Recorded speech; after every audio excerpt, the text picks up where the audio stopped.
ဗုဒ္ဓဘာသာတို့ဤဘာသာရေးဆိုင်ရာကျင့်ကြံမှုပွဲလံကြီးကြီးငယ်ငယ်အစုအဝေးနဲ့ပြုလုပ်ကြတဲ့အခါမှာပရိစ္ဆစုံညီပြီဆိုရင်နိဗ္ဗာန်သောဓမ္မဂေါတကပြုလုပ်တဲ့ပုဂ္ဂိုလ်ကယရဏသုံးပါးကြော၍တရဏဂုံသီလများခံယူကြပါစို့ခမည်းဆိုတဲ့အတန်ပေးလိုက်လို့ရှိရင်လောကဥပမာမိုးဥကြတခိုးတောင်ကမိုးချင်းမိုးချုံလိုက်ရင်တောထဲမှာရှိကြတဲ့ရွှေဥထောင်းတွေဒီတကောင်နဲ့တကောင်အချင်းအချက်မရှိပဲတပြိုင်နဲ့တညီတညွတ်တဲ့ကေကာဆိုတဲ့ဝမ်းမြောက်ဝမ်းသာတွင်ကျူးတဲ့အတန်တွေကိုတပြိုင်နဲ့တွင်ကျူးကြတယ်လို့ထို့အတူဓမ္မဂေါတကတရားကျွေးကြော်နိဗ္ဗာန်ဆိုပြုလုပ်တဲ့ပုဂ္ဂိုလ်ကယရဏသုံးပါးကြော၍တရဏဂုံသီလများဆောက်တည်ခံယူကြပါစို့ခင်ဗျာလို့တရားမိုးချုံလိုက်ရင်ဗုဒ္ဓဘာသာသူတော်စင်အမျိုးသားအမျိုးသမီးကြီးဟုသောရွှေဥတောင်းတို့သည်တပြိုင်နက်တည်းတညီတညွတ်တည်းဩကာသအစရှိတဲ့ယရဏသုံးပါးအားကြောတဲ့စဒံကေကာတန်တွေဟာညံပြီးတော့ထွက်လာအဘိဓမ္မာသဘောအရဘုန်းကြီးတို့အရထဲမှာတယောက်နဲ့တယောက်တစ်ဖက်နဲ့တစ်ဖက်စိတ်ချင်းအခန့်မတွင့်လို့ငါနင်းအဲ့ဒါလိုပြောကြဆိုကြတဲ့အခါမှာငါတစ်လုံး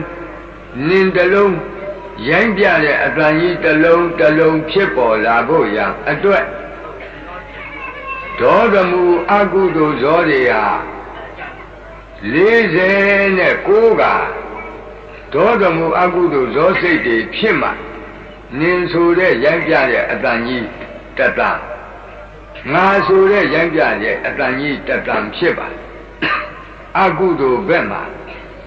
အကုသိုလ်ဇော49ကြိမ်စောမှဖြစ်မှအကုသိုလ်နဲ့ဆိုင်ရာအတန်တတန်ထွက်တယ်ကုသိုလ်ဘက်ဆိုင်ရာမှာလည်းပဲယရဏသုံးပါးကြောတယ်ဆိုရင်ဩကာသမှာပဲဆိုပါတော့ဩတလုံးဖြစ်လာဖို့ရန်အတွက်မဟာကုသိုလ်ဇောစိတ်တွေ49ကဖြစ်မှဩအတန်ပြီးတတန်ထွက်တယ်ကာမလည်းပဲထို့အတူပဲ49ကြိမ်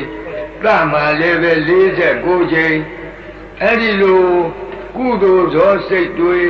49က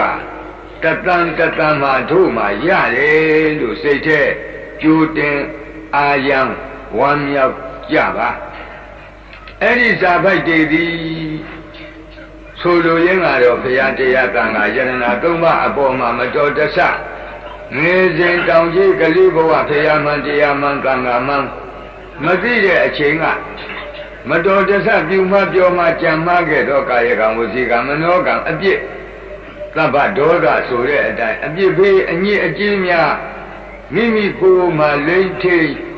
ညှိကပ်နေခဲ့ရင်ထိုအပြစ်ဖေးအညစ်အကြေးကို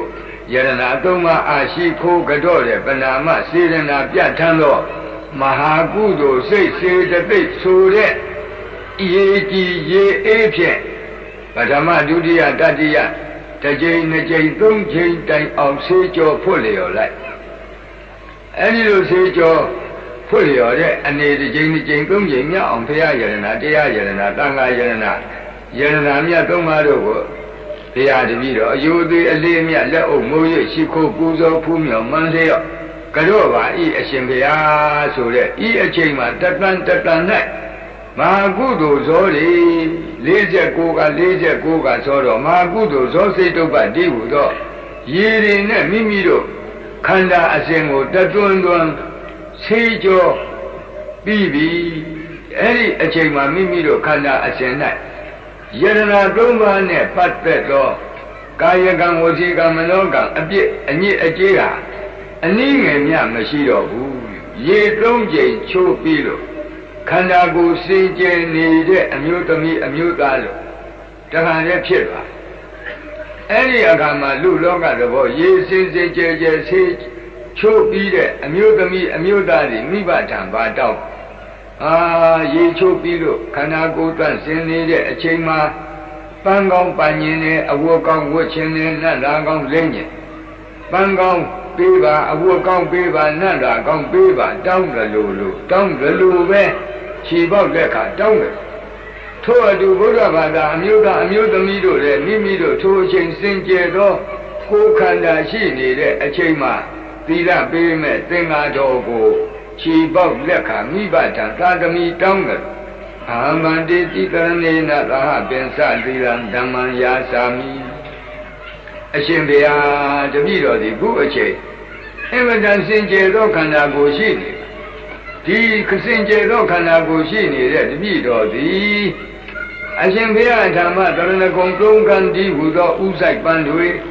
၅ပါးသီလဒီဟူသောဝတ်ကောင်းစရ၅မျိုးနတ်တာကောင်းနတ်တာပြောင်း၅မျိုးကိုပန်ရလူကြောင့်ဝတ်ရလူကြောင့်လင်းရလူကြောင့်တောင်းပန်ပါတယ်တောင်းခံပါတယ်ရှင်ဘုရား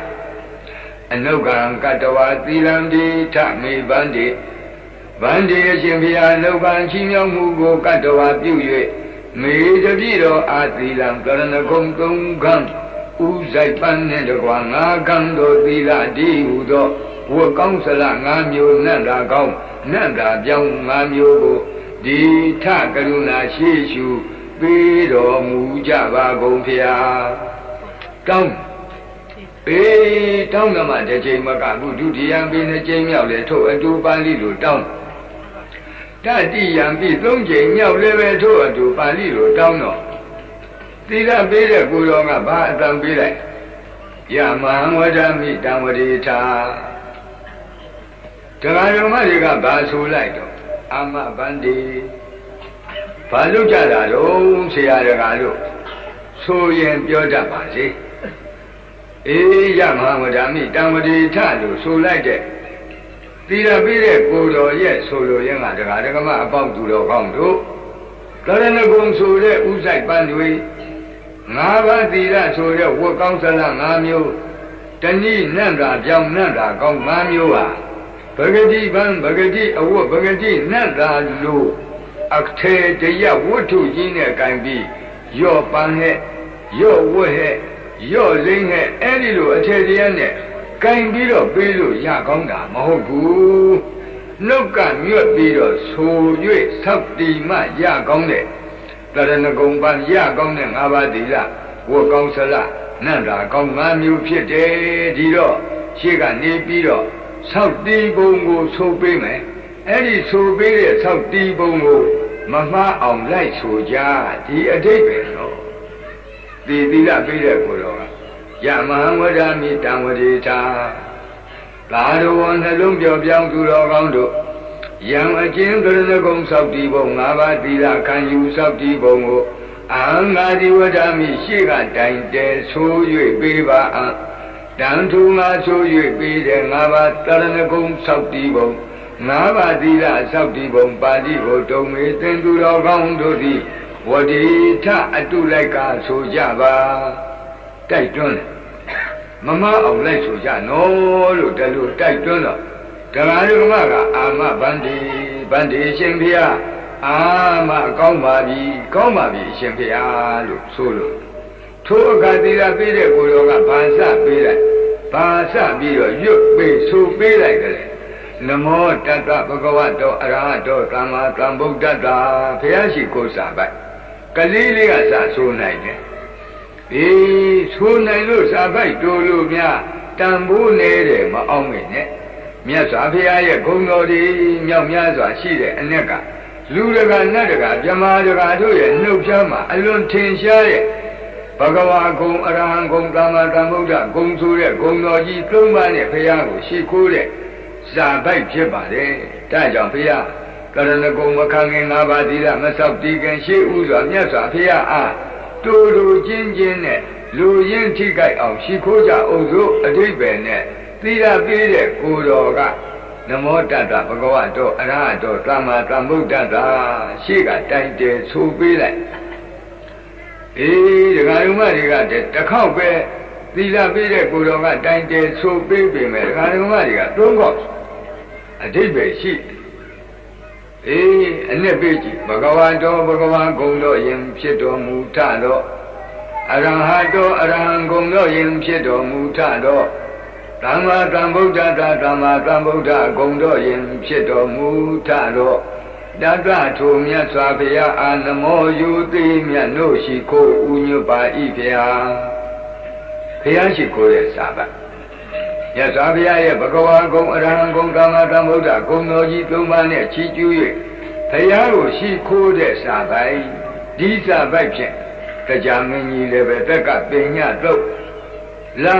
ပြီးတော့ဘုရားထံလာပြီးတော့အိန္ဒသာလလှိုင်းကူမှာတက်ကပင်ညတော့နာပြီးလို့သောတာပန်အရိယာဖြစ်တရားဘဝအသိရပြီးတော့ပြန်ငါနီးတဲ့အခါမှာပြန်ငါနီးကြတော့ဒီနမောတတ္တနဲ့ပဲမြေကြီးကိုလက်နဲ့ပို့ပြီးတော့အတင်မြေကြီးသည်မတုံမလှုပ်ကြလို့ကျွန်ုပ်လည်းပဲဘုရားယရနာအပေါ်မှာမတုံမလှုပ်လက်ဝဲယုံကြည်တဲ့လောကုတ္တရာတရဏဂုံတည်တဲ့ပုဂ္ဂိုလ်တရားဆိုတဲ့အဓိပ္ပာယ်နဲ့မြေကြီးလက်နဲ့ပို့ပြီးတော့သူကနမောတတ္တသုံးတော့ဆိုပြီးတော့ရှိခိုးပြန်ထို့အတူပဲဓမ္မတိဗြဟ္မာကြီးများဘုရားထံသာပြန်နေဆိုရင်ဒီနမောတတ္တနဲ့ပဲသုံးပါမတ္တရရှိခိုးပြီးတော့ပြန်ညလူပြည်လောကကပတိနတိကောသလတို့လိုမင်းပညာရှိတွေပောက္ခရတာတိတို့ဗြဟ္မာယုတို့ဆိုတဲ့ပုံနာပန္တိတ်ပညာရှိတွေသူတို့လည်းပဲမြတ်စွာဘုရားတချို့ကြတော့ဘုရားရှိရာဘက်ကိုမှတ်ပြီးတော့မတ္တရရဒီနမောတတ္တနဲ့ဘုရားရှိခိုးကြအဲ့ဒီလိုလူပညာရှိနတ်ပညာရှိဗြဟ္မာပညာရှိဆိုတဲ့ပညာရှိပန္တိတ်ပုဂ္ဂိုလ်တွေအလွန်မြတ်နိုးအပ်တဲ့ဘုရားရှိခိုးစာပိုက်ဖြစ်လို့မိဘဘိုးဘွားဆရာသမားများကငါသားငါသမီးငါညီတို့သီလပြီးတဲ့ကိုယ်တော်ကတစ်ခေါက်တိုင်တယ်ပြီးပြီမဲ့မင်းတို့ကသုံးခေါက်ဆိုကြအင်မတန်ဘိုးတန်တဲ့ဘုရားရှိခိုးကတာဒီအဓိပ္ပာယ်နဲ့ဒီအမြော့ဒီလိုရည်ရွယ်ချက်နဲ့မိမိတို့ရဲ့မိဘဘိုးဘွားအထက်ကလူကြီးများကဒီနမောတတ္တကိုသုံးခေါက်ဆိုရုံအရှင်ပြုခဲ့အဲ့ဒီအရှင်ပြုတာကိုအခုပြောလို့အင်မတန်ဒုက္ခရှိတဲ့ဘုရားရှိခိုးစာပိုက်ကျင်းနဲ့အလွန်တန်ဖိုးရှိတဲ့ဘုရားရှိခိုးစာပိုက်သီလပေးတဲ့ကိုယ်တော်တစ်ခေါက်တည်းဆိုပေမဲ့ငါသားငါသမီးငါမြည်တို့သုံးခေါက်ဆိုကြဟာဆိုပြီးသူတို့ကရှိကမူချပေးသွားဘုရားရှိခိုးပြီးတဲ့အခါကြာတော့ဗုဒ္ဓံကရဏံဂိသာမိဓမ္မံကရဏံဂိသာမိသံဃံကရဏံဂိသာမိအဲ့ဒီစာပိုက်သုံးပိုက်ဆိုနေတဲ့အချိန်မှာအတန်တန်မှာဘုရားယရနာကိုကြီးညိုတဲ့စိတ်တရားယရနာကိုသံဃာယရနာကိုသူ့အပိုင်းနဲ့သူကြီးညိုတဲ့တရားပြီးတော့ဘုရားတရားသံဃာသည်ယရနာသုံးပါးရဲ့ငါတို့ရဲ့အာထာကိုးကွယ်ရာဘဲလို့သိတဲ့ပညာဒီတရားပညာနှစ်ပါးကောင်းဆောင်တော့မာကုသိုလ်စိတ်တွေဗုဒ္ဓံကရဏံဂိသာမိဆိုရင်မဲ့ရှစ်လုံးရှိတလုံးမှာမာကုသိုလ်စိတ်တွေ49ချိန်ဖြစ်အဲ့ဒီမာကုသိုလ်စိတ်စေတသိက်အစုကိုဗုဒ္ဓသရဏဂုံလို့ခေါ်တယ်ထို့အတူဓမ္မံကရဏံဂိသာမိရွတ်တဲ့အခိုက်မိမိတို့တဏ္ဍာမှာဖြစ်တဲ့မာကုသိုလ်စိတ်ပေါင်းများစွာကိုဓမ္မသရဏဂုံသံဃံကရဏံဂိသာမိရွတ်တဲ့အခါဖြစ်တဲ့မာကုသိုလ်စိတ်ပေါင်းများစွာပါဠိလိုသံဃတရဏကမနမြန်မာလိုသံဃတရဏဂုံသံဃာတော်အကုဝေယဟူ၍ရှိကသိမှကြောင့်ဖြစ်တော့မာကုသိုလ်စိတ်စေတသိက်လို့အဓိပ္ပာယ်ရှိပါဥပမာအလင်္ကာနဲ့တင်စားပြောရလို့ရှိရင်အဲ့ဒီစာသုံးပိုက်ရွတ်လိုက်ပြီးနဲ့တပြိုင်နဲ့အမျိုးသားအမျိုးသမီးတို့ရဲ့ခေါင်းပေါ်မှာဗုဒ္ဓတရဏဂုံဆိုတဲ့ပန်းပေါ်ဓမ္မတရဏဂုံဆိုတဲ့မဟာကုသိုလ်ပန်းပေါ်သံဃတရဏဂုံဆိုတဲ့မဟာကုသိုလ်ပန်းပေါ်ပန်း30ဆင့်လျက်ပွက်လျက်တင့်တယ်တဲ့တရဏဂုံပန်းကကြီးတစ်ခိုင်ကိုမိမိတို့ပန်းမိဆင်မိကြပြီထိုအခါသီလပေးတဲ့ကိုယ်တော်ကမိဘကသာသမီပန်းတစ်ခိုင်ပန်းတာမြင်တော့လှတော့နောက်ထပ်လှကြည့်ခြင်းလို့သားရဲ့သမီးရဲ့နောက်ထပ်တစ်ခိုင်ပန်းမအောင်ဆိုပြီးအလားသီလပေးတဲ့ကိုယ်တော်ကဒုတိယံဘိဗုဒ္ဓံတရဏံဂိသာမိဒုတိယံဘိဓမ္မံကရဏံဂိသာမိဒုတိယံဘိသံဃံကရဏံဂိသာမိဒုတိယမြောက်ကရဏဂုံပန်းမယ်ကြီးကို နှုတ်ကဆိုပြီးတော့ပေးပြန်ဟာဒကာဓမ္မတွေကလည်းပဲဝမ်းမြောက်ဝမ်းသာနှုတ်ကဆို၍ထိုဒုတိယမြောက်တရဏဂုံပန်းငယ်ကြီးကိုယူကြယူပြီးတော့မိမိတို့ကောင်းပေါ်ပန်ထားလိုက်တယ်ဆိုပါလို့ဒုတိယပြည့်ဆိုလိုက်တဲ့အခါတရဏဂုံပန်းငယ်နှစ်ခိုင်မိမိတို့ကောင်းပေါ်မှာမြိုင်ကြီးပန်မိထိုအခါမိဘလုပ်တဲ့ပုဂ္ဂိုလ်ဟာနှခိုင်တဲ့တော့သုံးခိုင်ကပူလာအလေကောင်ကတခိုင်လေဝဲကတခိုင်လေရာကတခိုင်ပူလာမင်းကတွန်းလာတော့တတိယပန်းခိုင်ပန်အောင်လို့ပေးတယ်လို့သီလပေးတဲ့ကိုယ်တော်ကတတိယမိဗုဒ္ဓံတရဏံဂိသာမိတတိယမိဓမ္မံတရဏံဂိသာမိတတိယမိသံဃံတရဏံဂိသာမိဆိုပြီးတော့တရဏဂုံပန်းခိုင်ကြီးပေးပြန်အာဒကာဓမ္မတွေကလည်းနှစ်သက်အာယံဝမ်းပန်းတတာဆို၍ယူကြဒီအချိန်မှာမိမိတို့ကောင်းပေါ်မှာတရဏဂုံပန်းကံကြီးသုံးကံပန်မိနေပြီတဲ့ဒီအချိန်သီလပေးတဲ့ကိုယ်တော်ကဘာလုပ်လဲတရဏဂမနံပရိပုံနံပါဠိစကားပြောလိုက်တရားဓမ္မတွေကအာမဗန္တိပါဠိလိုပြန်ပြောကြဘာတို့ဆိုရတာလဲနားလည်တာမိဘနှစ်ပါးကနေပြီးသားတို့သမီးတို့ပန်းပန်ပြီးပလားလို့မေးတယ်သီလပေးတဲ့ကိုယ်တော်ကတရဏဂမနံပရိပုံနံသာတော်နှလုံးပြောင်းပြောင်းသူတော်ကောင်းတို့တရဏဂမနံတရဏဂုံသုံးကံဥဆိုင်ပန်းလန်းလန်းစွန့်စွန့်ပန်းရှင်ချင်းဆိုတဲ့အမှုသည်ပရိပုံနံပြည့်စုံကြဗလား။အိုးတရဏဂုံပန်းနေပန်းလို့ပြည့်စုံမလားကျေနပ်ဗလားအားရဗလားမေးလိုက်ထိုအခါဓမ္မကအာမဗန္တိပြည့်စုံပါပြီဖေယကျေနပ်ပါပြီဖေယအားရပါပြီဖေယလို့ဒီလိုပြန်ပြောလိုက်တာထိုအခါကျမှသီလပေးတဲ့ကိုယ်တော်ကအဝတ်ကောင်းဆလတထဲဝတ်ကောင်းတထဲပြီးတထဲတဏိနဲ့လာကောင်းတမျိုးပြီးတမျိုးလှမ်းပေးတယ်လို့နော်သီလပေးတဲ့ကိုယ်တော်ကအာနာတိပါဒဝိရမဏိသိက္ခာပဒံသမာဓိယာမိဆိုပြီးတော့ပါဏာတိပါဒဝိရတိသီလဒီဟူသောအဝတ်တထဲပေးလိုက်ပြန်နန္တာကောင်းတမျိုးပေးလိုက်ပြန်ဒကာဓမ္မဒီကလည်းပဲဝမ်ပန်တသာလိုက်ဆို၍ထိုပါဏာတိပါဒဝိရတိသီလဒီဟူသောအဝတ်ကောင်းကိုမိမိကိုယ်မှရှင်းလိုက်နန္တာကောင်းကိုမိမိကိုယ်မှလင်းသချဲလဲလိုက်နောက်ဒီကသီလပေးတဲ့ကိုယ်တော်ကအဒိဏဒါနဝိရမိသိက္ခာပဒံသမာဓိယာမိဒုတိယမြောက်အဒိဏဒါနဝိရတိသီလဒီဟူသောအဝတ်ကောင်းဆလနန္တာကောင်းတစ်မျိုးပေးလိုက်ပြန်ဆိုပေးလိုက်ဒီကဓမ္မတွေကဝမ်းမြောက်ဝမ်းသာဆို၍ယူကြမိမိတို့ကိုယ်မှရှင်းပြီးဝတ်ပြီးကြတက္ကတတိယံပြီးသုံးရင်မြောက်ကြတော့ကာမိတုမိစ္ဆာသာရဝိရတိသီလဒီဟူသောအဝတ်ကောင်းနန္တာကောင်းလေးချိန်မြောက်ကြတော့မုဒ္ဒဝါဒမှာရှောင်ကျင်ခြင်းဆိုတဲ့မုဒ္ဒဝါဒဝိရတိသီလဒီဟူသောအဝတ်ကောင်းနန္တာကောင်းငါးချိန်မြောက်ကြတော့သုရာပါဏဝိရတိသီလဒီဟူသောအဝတ်ကောင်းနန္တာကောင်းကိုကိုင်ဝတ်တော့လိမ့်တော်လို့ဆိုပြီးအလားရှိကတိုင်းဆိုပေးတရားဓမ္မတွေကလည်းပဲဝမ်ပန်းတတာလိုက်၍ဆိုယူကြအဲ့ဒါဒီဥပမာအလင်္ကာပြောလို့ရှိရင်ဝတ်ကောင်းစလား၅မျိုးနေရာတကြဝတ်ပြီးတဏိနန္တာကနန္တာကောင်းနန္တာပြောင်း၅မျိုးကိုနေရာတကြအလှဆုံးလိမ့်ပြီးဥပမာအလင်္ကာနဲ့ပြောတယ်အဲ့ဒီအခါမှာမိဘကနေပြီးတော့အဝတ်ဆလာဝတ်ပြီးနန္တာကောင်းလိမ့်ပြီးပန်းကောင်းပန်းပြီးတဲ့သာသမီကိုကြည့်ပြီးဝန်းမြောက်တော့ဗာပြောမလဲမိဘကဥပမာဘာပြောမလဲဆိုတော့ငါသားတို့ငါသမီးတို့ဒီပန်းတွေဒီအဝတ်တွေဒီနတ်သားတွေနဲ့ငါသားတို့ငါသမီးတို့နဲ့သိလိုက်ဒါတွေရှင်းပြလိုက်တဲ့အတွက်သိတင့်တယ်သွားဒီတော့သားတို့သမီးတို့အဲ့ဒီပန်းနေလွတ်မသွားအောင်အဲ့ဒီအဝတ်တွေညစ်မသွားအောင်အဲ့ဒီနတ်သားတွေပြေးမသွားအောင်ချက်သားတို့ချက်သမီးတို့တတိပြုကြလို့အဲ့ဒီလိုမိဘကတတိပေးတယ်လို့သီလပေးတဲ့ကိုယ်တော်က